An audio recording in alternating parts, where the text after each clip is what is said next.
The annual Regional Economic Development Council Awards brought Governor Andrew Cuomo back to Albany, his first public appearance in the city in many months. Before he was introduced, though, Howard Zemsky, the head of Empire State Development, told a joke that many in the audience could relate to: the fact that ride-sharing giant Uber still isn't available upstate.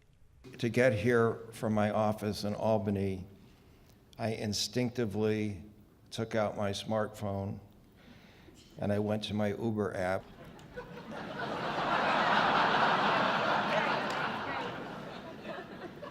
The car arrived 2 hours and 45 minutes later, since it started in New York City. The governor said he supports getting ride-sharing to upstate and didn't rule out the possibility of offering up legislation in the coming year. Before the presentation of the awards, Cuomo touted his upstate economic development plans and the recent lower unemployment numbers. The economic success is now finally a statewide story of success and not just a downstate story of success. And that's because of the people in this room. Most of the legislature is from downstate New York. That is a fact. Most of the legislators are concerned about bringing funding back to their own district.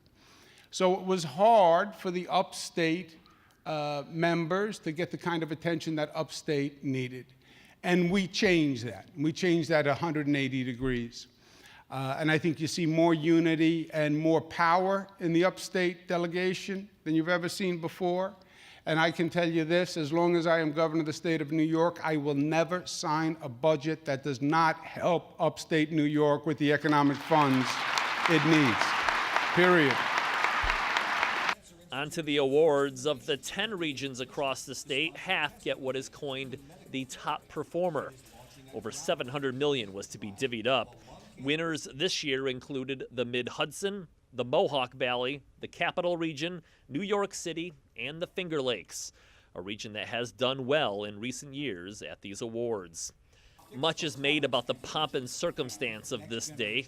They've been called the Hunger Games in the past by some. The governor, though, says he likes the idea of a competition bringing out the best from each council.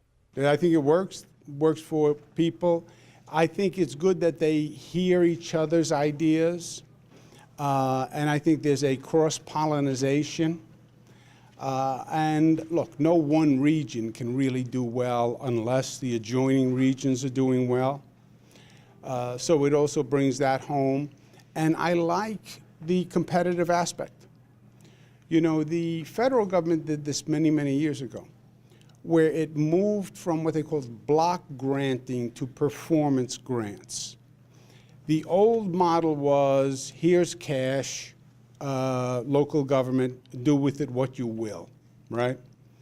The new model is, we will reward the money based partially on performance. And why? Because we want to make sure the money's being well spent. And we don't have the kinds of wasteful budgets from years ago. You have to spend the money well. And literally, the competition does that. It brings you the best programs. These people want to win. For the Innovation Trail, I'm Matt Ryan in Albany.